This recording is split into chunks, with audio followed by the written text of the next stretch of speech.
Graça e paz, meu irmão, minha irmã. Estamos aqui dando início a mais um estudo examinando a teologia sistemática nas 10 principais doutrinas bíblicas e hoje é a 18ª aula. O tema é a obra do Espírito Santo. Vamos lá? Vamos começar essa aula orando. Pai querido, Pai amado, obrigada pela tua presença. Colocamos essa aula nas tuas mãos e pedimos a tua direção. Fale conosco e através de nós, em nome de Jesus. Amém. Vamos lá? 18ª aula, a obra do Espírito Santo. A dispensação em que vivemos atualmente é um tempo oportuno para as atividades especiais do Espírito Santo entre os homens, como aquele sobre quem pesa a responsabilidade de alcançar todo este vasto universo, encaminhando os homens para Deus.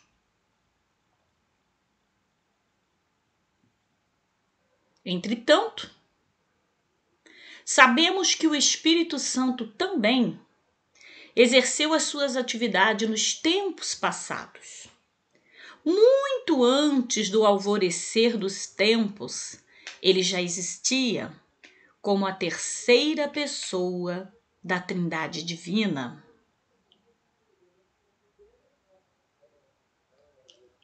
O Espírito Santo na criação. Antes dos homens serem criados e mesmo antes da terra existir, o Espírito Santo já existia. Ele estava no princípio com Deus. A primeira parte de Gênesis, capítulo 1, versículo 2, apresenta uma cena singular. A terra, uma massa informe, vazia e escura. Foi então que um raio de esperança brilhou, iluminou-se antes mesmo que Deus ordenasse o aparecimento da luz. Lemos: e o Espírito de Deus pairava por sobre as águas. Aleluia! Glória a Deus! Foi este aspecto diferente, o primeiro prenúncio da perfeição das obras do Criador. Com inspiração singular, diz Jó que Deus, pelo seu Espírito, formou os céus. Lá em Jó, capítulo 26 e versículo 13. Isso é, através do seu Espírito, Deus não apenas formou o universo, mas também estabeleceu a ordem de ação de cada astro, do menor ao maior. O Espírito Santo antes do dilúvio. Os primeiros versículos do capítulo 6 de Gênesis pintam um quadro calamitoso. A terra estava corrompida. A maldade do homem não tinha limites. Era a depravação total da raça humana. Todos os pensamentos do coração do homem eram maus, continuamente. Gênesis capítulo 6, versículo 5. Diante disso, concluímos logicamente que os homens resistiam ao Espírito Santo, apesar de sua persistência em conduzi-los à consciência do erro e um consequente voltar para Deus. Face à impenitência do homem, em estado de profunda tristeza, disse Deus a Noé: o meu espírito não agirá para sempre no homem. Lá em Gênesis, capítulo 6, versículo 3. Apesar disso, Deus ele ainda deu ao homem uma oportunidade que durou cerca de 120 anos. Mesmo assim, em atitude de rebeldia contra Deus, o seu espírito, o homem continuou no pecado, pelo que foi destruído pelo dilúvio. Olha a paciência de Deus, né, para com o homem. Ele avisou que destruiria, ele avisou que o seu espírito não ficaria para sempre, e ainda deu 120 anos ao homem de oportunidade para se consertar, e o homem continuou se corrompendo. Qualquer semelhança dos tempos de Noé para os tempos atuais seria mera coincidência? Fique a pergunta. Apesar disso,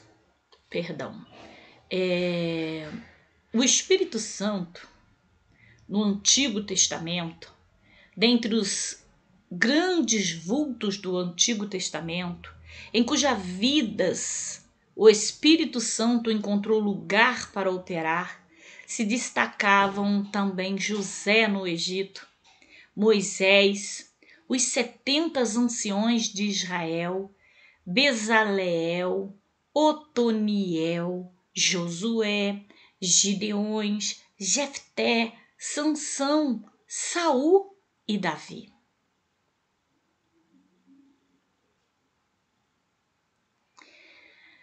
Por esta razão, a história do Antigo Testamento destaca dos seus contemporâneos. José se evidenciou com capacidade para revelar mistérios e com sabedoria para administrar.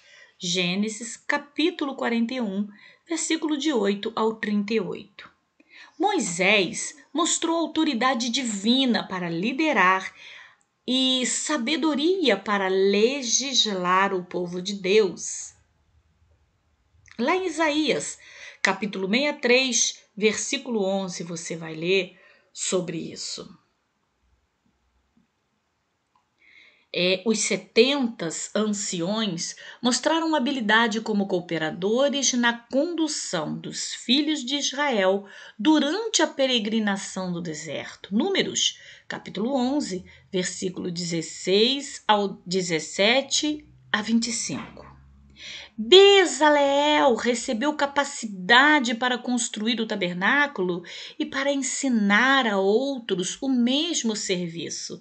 Êxodo, capítulo 31, versículo de 1 a 4, capítulo 35, versículos de 30 a 34.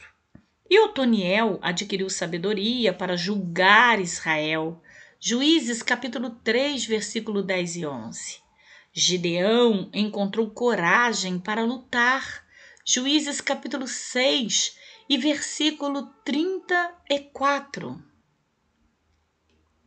Jefté lutou e venceu os amonitas. Juízes capítulo 11, versículo 29. E Sansão? Sansão encontrou força para livrar o seu povo que estava sob o jugo dos filisteus.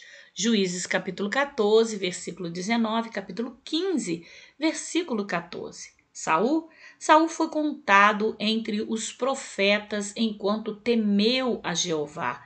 1 Samuel capítulo 10, versículo 6. E temos também, claro, não podemos nos esquecer de Davi, que encontrou a capacidade para ser rei, poeta, cantor e profeta. 1 Samuel capítulo 16, versículo 1 ao 3. Os profetas trabalharam e agiram no poder do Espírito Santo, ministrando não para si mesmo, mas para nós, da atual geração. Leia Ezequiel, capítulo 2, versículo 2 e também 2 Pedro, capítulo 1, versículo 21.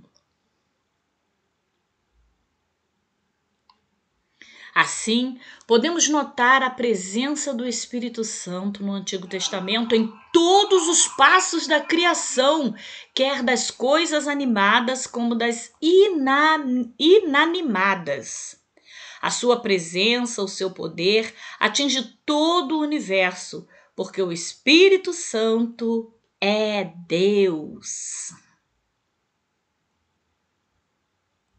Ele é o mesmo hoje, assim como no passado. O seu poder é de incalculável valor e de toda necessidade para com os crentes de nossos dias. Terminar a época do Antigo Testamento, começou o período interbíblico, tempo de mais ou menos 400 anos, quando parecia que o Espírito Santo estava em silêncio. Nenhuma voz profética inspirada pelo Espírito Santo fora ouvida nesse tempo, proclamando a mensagem de Deus ao seu povo. Silêncio total. Essa época de silêncio, no entanto, foi seguida por um período de atividades espirituais sem precedentes. O Espírito Santo agiu de forma abundante no Antigo Testamento. Porém, maior ocupação e maior atividade estava reservada para o seu ministério no Novo Testamento. O Espírito Santo em João Batista. João Batista fora destinado a uma missão de grande interesse dos céus, por isso o Espírito Santo manifestou-se nele desde o ventre de sua mãe de modo especial. Lucas capítulo 1, versículo 15. Foi cheio do Espírito Santo, pois nenhuma missão divina de grande relevância pôde ser realizada, a não ser pela unção do Espírito. B. Pela firmeza com que anunciava a salvação de Deus a manifestar-se em Cristo. Lucas capítulo 3, versículo de 5 a 6. E C. Pela energia com que denunciava o pecado do seu povo, conclamando ao arrependimento para escapar do juízo iminente, qual machado já posto à raiz da árvore. Lucas capítulo 3, versículo de 7 a 9. D. Pela segurança com que predizia o caráter sobrenatural do ministério de Jesus, de quem era precursor. Lucas capítulo 3, versículo de 15 a 18. Pela imparcialidade com que protestava contra o pecado do rei Herodes. Lucas capítulo 3, versículo 19.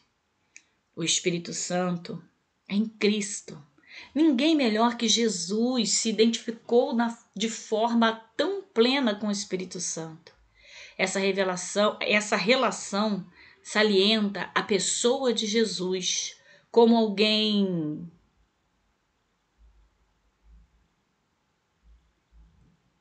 concebido pelo Espírito Santo. Leia Lucas capítulo 1, versículo 35. Como alguém ungido com o Espírito Santo. Leia Atos capítulo 10, versículo 38. Com alguém guiado pelo Espírito Santo. Leia Mateus capítulo 4, versículo 1. Como alguém cheio do Espírito Santo. Leia Lucas 4, versículo 1. E com alguém que realizou ministério no poder do Espírito Santo. Leia Lucas 4, versículo 18 e 19. Com alguém que ofereceu-se em sacrifício pelo Espírito. Leia Hebreus capítulo 9, versículo 14. Ressuscitado pelo poder do Espírito, leia Romanos, capítulo 8, versículo 11.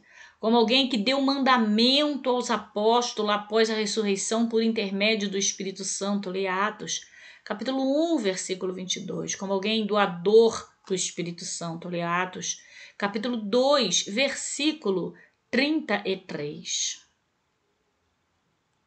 Jesus Cristo viveu toda a sua vida terrena dependendo inteiramente do Espírito Santo e a ele se sujeitou. O Espírito Santo em relação ao crente, quando a pessoa do crente, o Espírito Santo nele opera, regenerando, Jó capítulo 3, de 3 a 6, batizando no corpo de Cristo, João capítulo 1, de 32 ao versículo de 32 ao 34, e habitando nele, 1 Coríntios capítulo 6, versículo de 15 ao 19, selando. Lê Efésios capítulo 1, versículo 13, proporcionando-lhe segurança. Leia Romanos capítulo 8, versículo 14 ao 16, fortalecendo. Leia Efésios capítulo 3, versículo 19, enchendo de sua virtude. Leia Efésios capítulo 5, versículo de 18 a 20, libertando-o da lei do pecado e da morte. Leia Romanos capítulo 8, versículo 2, guiando. Leia Romanos capítulo 8, versículo 14, chamando-o para serviço especial.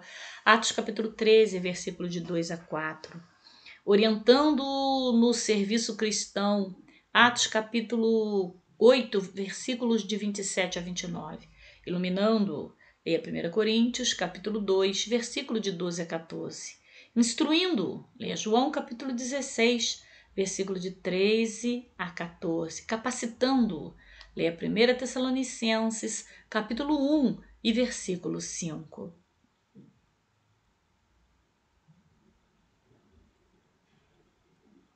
Queridos e queridas, aqui encerramos a primeira aula. E a próxima aula você receberá o tema, você estudará comigo o tema, o batismo com o Espírito Santo. Até lá, que Deus te abençoe. A paz do Senhor.